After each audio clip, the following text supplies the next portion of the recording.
Fala pessoal, tudo bem? Sejam muito bem-vindos ao nosso canal do Um Leão por Dia, onde nós comentamos assuntos envolvendo direito, tecnologia, atualidades e outros pontos importantíssimos para passar informação e conteúdo para vocês aqui. Hoje nós vamos comentar sobre o marco legal das startups, essa legislação que finalmente saiu, estava aí sendo muito esperada pelo ambiente do empreendedorismo e da inovação brasileira, e é hoje questões legais que são importantíssimas e nós devemos tratá-la aqui com vocês rapidamente para vocês entenderem. Doutor, e aí? Beleza? Tudo Bom, é bom jóia. deixar claro que a gente sempre deixa um texto suplementar embaixo dos vídeos e dos conteúdos, porque aqui o nosso objetivo é simplificar o máximo possível. A ideia não é trazer os termos jurídicos para vocês, mas simplesmente colocar da melhor forma para que vocês, empresários ou então advogados, possam entender diretamente o que a gente está falando. Bom, o Marco Legal das Startups, para quem não sabe, é um texto que já vem sendo discutido há anos aqui no Brasil. É um desejo do universo das startups, do universo das empresas de tecnologia, porque ele realmente demarca, e por isso é um marco real, realmente o reconhecimento da legislação e do Estado de maneira geral sobre o que é uma empresa de tecnologia com alto potencial de escala, que são as startups. Né? A gente já vem discutindo isso desde 2016 aqui no Brasil. Antes disso, a gente já tinha um desenvolvimento muito grande de startups, empresas de tecnologia no Brasil. Mas agora, como nós tivemos um grande avanço de investimentos aqui no Brasil, um dos maiores movimentos de investimento ocorreram no Brasil nesses últimos anos, a legislação não poderia ficar para trás. Né? Na realidade, como a gente sempre fala, né, Matheus? A legislação, ela por ser demorada para ser implantada no Brasil, ela geralmente acompanha um fluxo que já aconteceu. Ou seja, o mercado das startups já aconteceu, já está acontecendo há anos, só que só agora, depois de anos de desenvolvimento, que a legislação veio a ser avançada, porque nós temos um sistema bem difícil de se aprovar qualquer legislação. Eu acho interessante nós comentarmos aqui, pessoal, o que acontece. Ano passado teve a pandemia. A pandemia, é claro, acelerou os negócios digitais. Quando aconteceu todo o isolamento social e todo mundo teve que ficar em casa, o texto do Marco Legal das Startups ele ainda estava um pouquinho escanteado. Ele ainda estava lá nas nossas casas legislativas esperando para poder ser votado e não tinha muita aceleração nele. Com esse crescimento dos negócios digitais e com essa influência maior da tecnologia no dia a dia, nós precisávamos de investimento e precisávamos, é claro, ter um pouco mais de subsídio, tanto do governo federal quanto dos governos estaduais, do ponto de vista legislativo. Aí entra, finalmente, as nossas autoridades querendo votar o Marco Legal das Startups. Isso daí, iniciou-se esse movimento muito mais forte a partir do ano de 2020.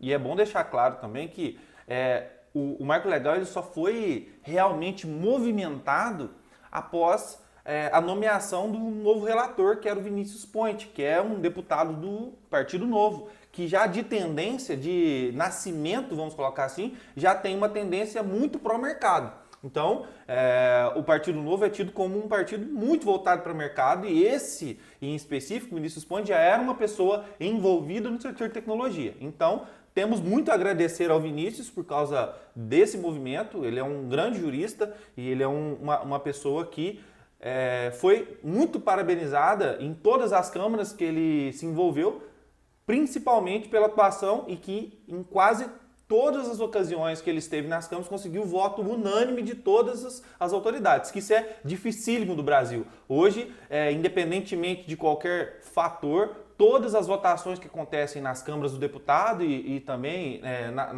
no Senado, temos votos divididos, ou seja, alguns partidos, algumas pessoas que não concordam com aquela votação. Mas, incrivelmente, apesar de diversos vetos que ocorreram, o Marco Legal das Startups foi sim aprovado com unanimidade onde passou, vamos colocar assim. Exatamente. Vamos falar aqui agora um pouquinho sobre o conceito das startups. O que realmente é essa empresa, esse tipo de negócio que está tomando conta não só do Brasil, mas do mundo hoje no geral. A gente ainda tem muita coisa a aprender aqui no Brasil com o que está sendo feito nos Estados Unidos, Europa, China, mas vamos tratar para vocês entenderem com calma então. Uma startup ela é uma empresa não necessariamente de base tecnológica, mas ela tem uma tratativa de escalamento muito grande, ou seja, com pouca coisa você consegue fazer essa empresa crescer demais. Obviamente, isso tem a ver com tecnologia, porque a tecnologia propicia isso. Então, agora, com o marco legal das startups, nós temos realmente uma legislação abarcando esse tipo de empresa. E tem também um conceito legal, de direito mesmo, que envolve essas startups. Doutor, fala pra gente aí o que é esse conceito legal de startup. Exatamente. O marco legal das startups, ele firmou um entendimento sobre o que é uma startup, que realmente a gente pode entender como uma empresa de tecnologia com alta escala, que é a empresa que nós chamamos de startups, né? Muitas pessoas acham que as grandes empresas são empresas tidas como startups, por exemplo, Google, Facebook. Na realidade, elas um dia foram, mas hoje já deixaram de ser para se tornar Big Techs, porque a própria lei ela descreve critérios financeiros, critérios de tempo e principalmente critérios de matéria de atuação para que essa empresa ela seja realmente uma startup. Exatamente. Ou seja, ela limitou a 30 milhões de reais de faturamento, ela limitou a sua constituição que seja adequada ao Inova Simples, por exemplo, ou seja, para ser considerada, enquadrada como uma empresa de tecnologia, uma empresa de startup. Também adequou ali o seu método de atuação, ou seja, é uma empresa em alto risco, é escalável, qual é o modelo de negócios, né? Ele realmente se enquadra ao que nós desejamos que seja feito, seja caracterizado como startup. E é bom deixar claro que no nosso conceito de legislação já havia algumas menções a respeito disso.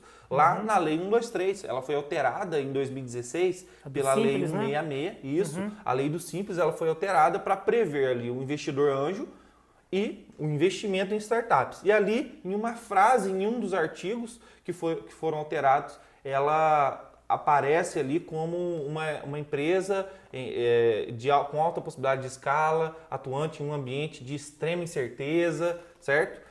Geralmente de base tecnológica. Então tinha uma descrição a respeito, nós vamos deixar tudo isso aqui embaixo para vocês, mas só para a gente acelerar o papo, é exatamente isso. Geralmente são empresas de base tecnológica com alta possibilidade de escala em um ambiente de incerteza que geralmente nascem por meio de empreendedores, empresários ou dentro de faculdades, aceleradoras, incubadoras de empresa em diversos locais do Brasil.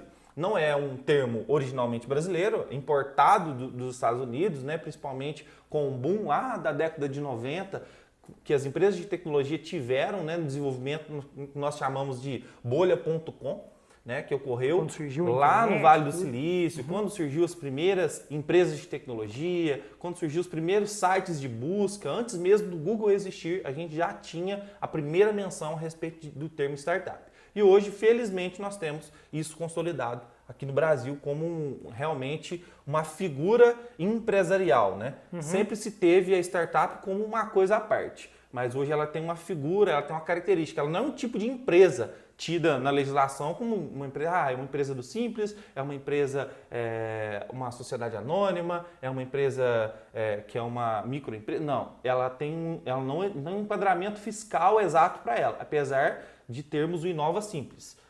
O Inova Simples é simplesmente uma adaptação do Simples Nacional, né? Que não é um reenquadramento dessa empresa. Ela continua sendo uma empresa, só que ela tem benefícios, e esses benefícios que estão sendo tratados no marco legal que vão fazer a diferença para que essa empresa de tecnologia, essa startup, se torne realmente uma Big Tech, uma grande empresa.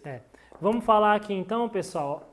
O Igor mencionou a respeito sobre incertezas e benefícios.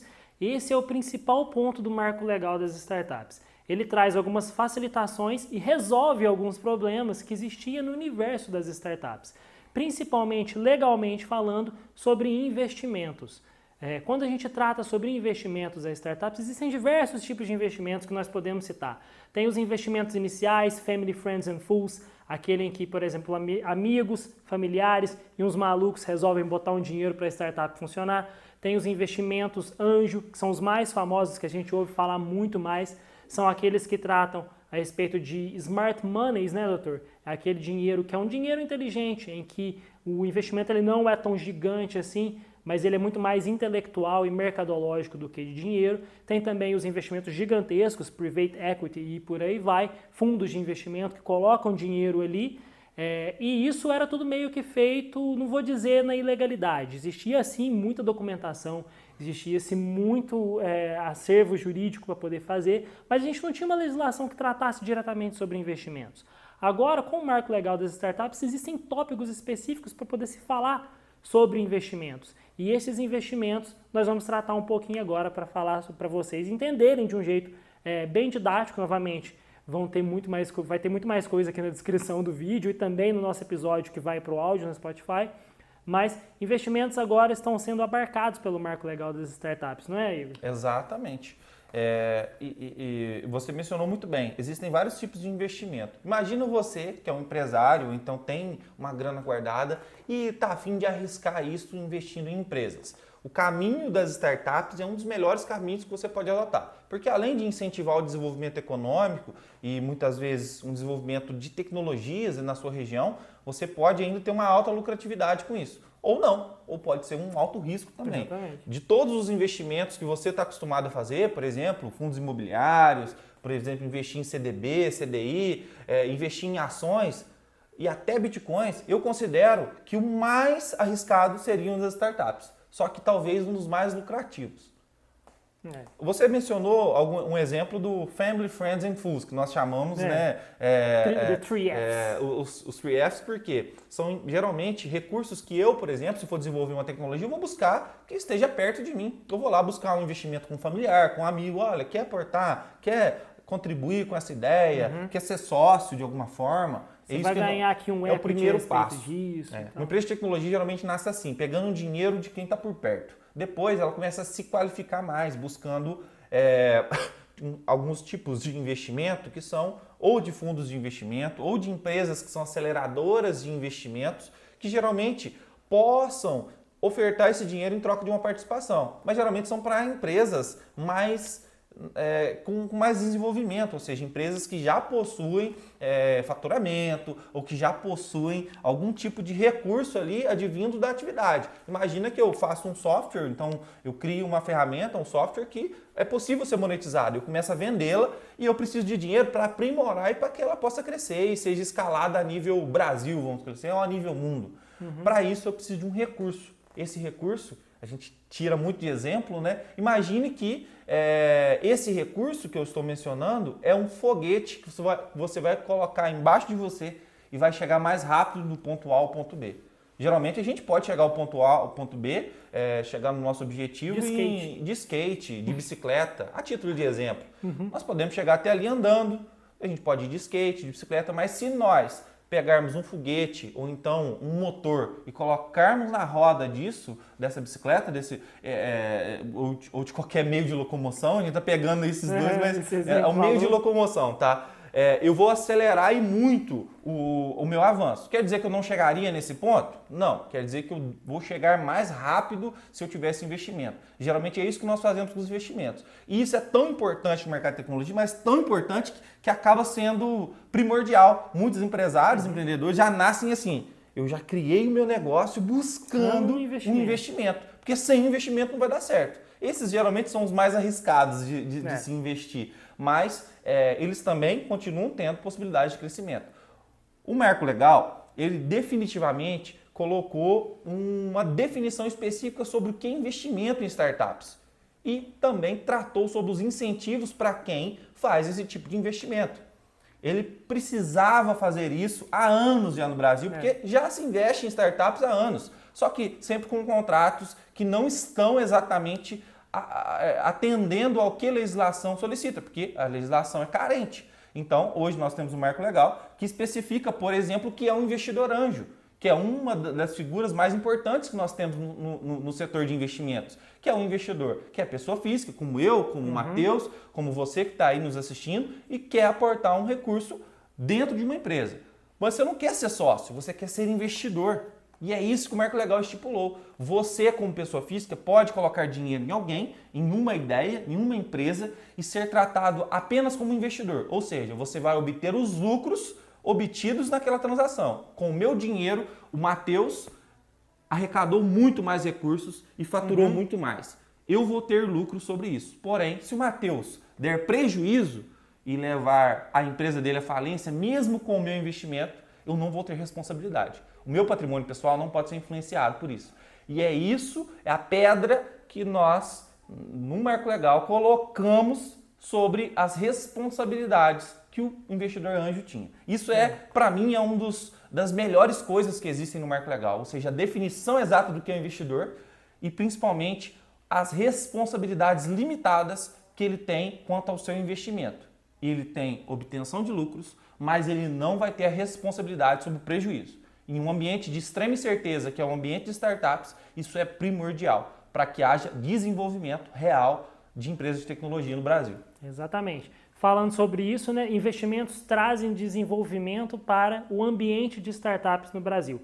Mas não é só um investimento que realmente fomenta esse tipo de mercado. Também algumas iniciativas que o próprio Marco Legal das Startups nos traz. O ambiente de negócios de tecnologia no Brasil vai ficar muito mais fácil, vai ficar muito mais claro, vai ficar tudo muito mais tranquilo, até para questões envolvendo a administração pública, por incrível que pareça. No Marco Legal das Startups existe um ponto específico tratando sobre licitações. Entes federados, seja municípios, estados, autarquias ou o que quer que seja, que queiram fazer negócios com empresas de tecnologia escaláveis em seus negócios, agora vão poder fazer e vão poder fazer de uma maneira muito mais simplificada. Agora tudo faz muito mais sentido envolvendo esse tipo de negócio, principalmente na área de licitações. Doutor, dá para você explicar também para a gente rapidinho, né, como que funciona essa parte de licitação? As licitações elas eram sempre um problema para a vida de quem queria empreender ou criar uma tecnologia para o setor público. Eu, pessoalmente, já busquei desenvolver empresas de tecnologia em parceria voltadas para o segmento público, né? Prefeituras, estado, de maneira geral. Para quem já trabalhou, se você é empresário, você sabe o que eu estou falando. Se já tentou trabalhar com prefeituras, você sabe que existe uma política muito grande, muito forte interna dentro das prefeituras, que dificultam muito você, que é uma pequena empresa, a atuar junto a uma prefeitura, principalmente se for uma ideia que ainda não existe. Se for uma coisa padrão, anualmente se contrata, mas se for uma coisa inovadora, que vai mudar totalmente a estrutura tecnológica de uma prefeitura, amigo, prepare-se para uma batalha, porque isso acontece com nossos clientes, com meus clientes, na área de GovTech e principalmente com qualquer empresa de tecnologia que queira prestar serviço para prefeituras, para estado ou para a federação. E a legislação, ela precisava abarcar isso e ela abarcou no Marco Legal das Startups. O que é a nossa dificuldade? Se eu pegar uma grande empresa e equiparar ela, uma grande empresa de tecnologia, equiparar ela a uma pequena empresa de tecnologia, obviamente nós não vamos ter igualdade de armas para lutar quanto a preço, quanto a qualidade. Nós temos diversas dificuldades. E aí o texto, ele criou um critério específico para empresas de tecnologia tidas como startups. Se você estiver enquadrado no Inova Simples, estiver enquadrado como uma empresa de tecnologia, uma empresa de startup tida na legislação, você pode ingressar em diversas licitações específicas para você, ou seja, abertas licitações apenas para inovações e ter um regime de tratativa da licitação simplificado. Isso vai facilitar a entrada de empresas de tecnologia dentro das prefeituras e vai trazer o que nós sonhamos há muito tempo no Brasil, chamadas as Smart Cities, as cidades inteligentes. Vai proporcionar mais desenvolvimento para as cidades. E não entendo desenvolvimento como crescimento. Crescimento das cidades é o que acontece diariamente. Uma cidade cresce para um lado, cresce para o outro, crescimento há. No Brasil há crescimento, só que desenvolvimento é muito diferente. Desenvolvimento só se faz com tecnologia. Então, esse critério das licitações de startups foi muito positiva, porque ela cria um panorama diferente e, além do mais, é a parte mais legal de todas, da licitação, desse critério de licitação e de outros também tidos no Marco Legal, é o que nós chamamos de sandbox regulatório. O sandbox regulatório é uma zona de atuação que a startup pode se encontrar, geralmente no início da sua trajetória, que ela vai estar livre de diversas obrigações legais. Ou seja, algumas obrigações tributárias, algumas obrigações, infelizmente, não trabalhistas, porque isso foi vetado, mas algumas obrigações quanto à licitação e principalmente quanto à validação junto às GovTechs, junto ao governo, junto ao estado, junto aos municípios. Isso vai permitir que elas validem passem pela fase de MVP, mínimo produto viável, é o período que nós chamamos de validação dessas empresas antes de serem cobradas e antes de serem punidas pela mão pesada do Estado, né? Que hoje a maior dificuldade de empreender no Brasil, que nós sabemos, é o grande arcabouço, vamos colocar assim, de legislações sobre o pequeno empresário. Se você acha que estar no Simples é simples, você está muito enganado. É muito complexo. E por isso existia necessidade de simplificar isso tudo. As startups, elas nascem com uma ideia de validar o negócio antes de fazer a coisa acontecer, antes de realmente ganhar grande escala e faturar muito. Mas geralmente iniciavam de maneira errada, porque iniciavam na ilegalidade. Agora a legislação falou assim, não, isso não é ilegal, isso é validação. E isso é muito positivo para quem quer desenvolver uma empresa de tecnologia no Brasil, né? Comentar também, você falou rapidamente sobre o sandbox regulatório, tem outro ponto muito interessante para o ambiente de startups que vai funcionar muito legal, que é o contrato público para solução inovadora. Ele é um contrato exatamente público, vai funcionar nesse modelo de licitações que a gente está citando, mas ele vai ser especificamente para algum assunto em que o ente público precise de alguma solução inovadora, tecnológica, e uma startup pode fornecer. Mais ou menos semelhante à sociedade em conta por participação, né? Que é um projeto específico que vai ser utilizado, e é ali no marco legal das startups, de novo, a gente vai deixar tudo isso explicado em links aqui na descrição. Ele detalha lá alguns artigos específicos falando sobre esse assunto. Vai ser um contrato no prazo de 12 meses, ele é um contrato específico para algum determinado projeto. Então, a título de exemplo aqui, vamos pensar em alguma coisa.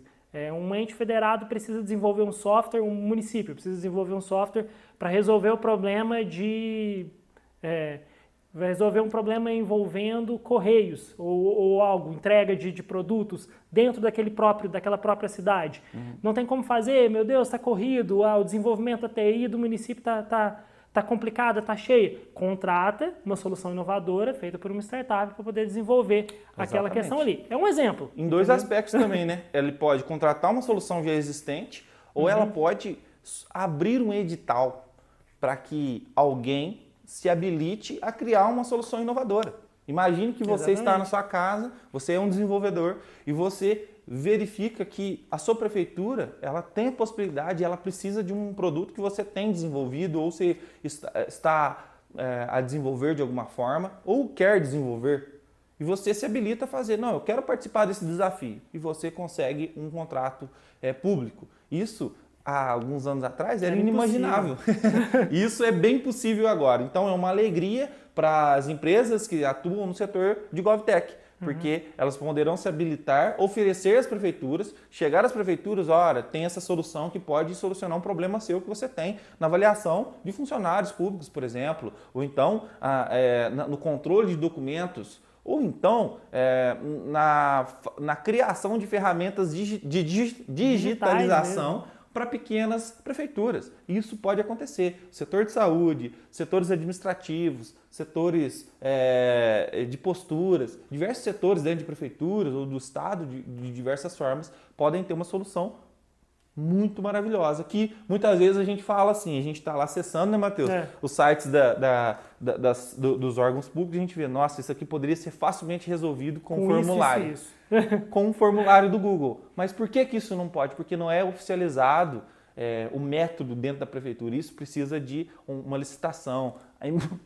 A empresa precisa ser desenvolvida conforme os padrões das entidades públicas. E isso vai ser o ponto positivo do nosso sandbox regulatório. Exatamente. Pessoal, agradeço quem ficou até aqui, que conseguiu ver esse nosso episódio, ouvir também. Hoje nós falamos bastante sobre o marco legal das startups. Vamos trazer diversos outros temas aqui envolvendo direito, tecnologia e atualidades. Mas eu gostaria novamente de agradecer a todos vocês e espero ter sanado suas dúvidas. Novamente, links e outras questões, artigos aqui na descrição. E é isso, pessoal. Você encontra o Dr. Igor nas redes sociais. Pode falar. E o Dr. Matheus nas redes sociais também. Não me chama de doutor, não. Ué, mas você está me chamando de doutor. Eu sou produtor jurídico. Olha, acessem todos os canais do União por Dia. Você é doutor, você ainda é advogado. Aí pra você ver. Acessem todos os canais, acesse o Matheus no Instagram, me acessa no Instagram também, vai lá no @doutor.igorpaz, dr.igorpaz. É por isso que ele me chama de doutor, porque eu coloco dr. E eu publico conteúdos lá constantemente. E se você está aqui no Leão por Dia, não deixe de se inscrever também, aperte o sininho para receber os outros vídeos. Vamos nos comprometer a postar o máximo de vídeos possível, o máximo de conteúdos. Porque a gente faz isso aqui porque a gente curte falar a respeito desse assunto. E não é só uma brincadeira, mas um negócio que a gente leva muito a sério, porque é a nossa vida. A gente vive a tecnologia, a gente vive o desenvolvimento, a gente vive as startups e por isso que a gente está aqui falando com vocês. Matheus, doutor. tamo junto. Aquele abraço. Até a Pessoal, próxima. até a próxima.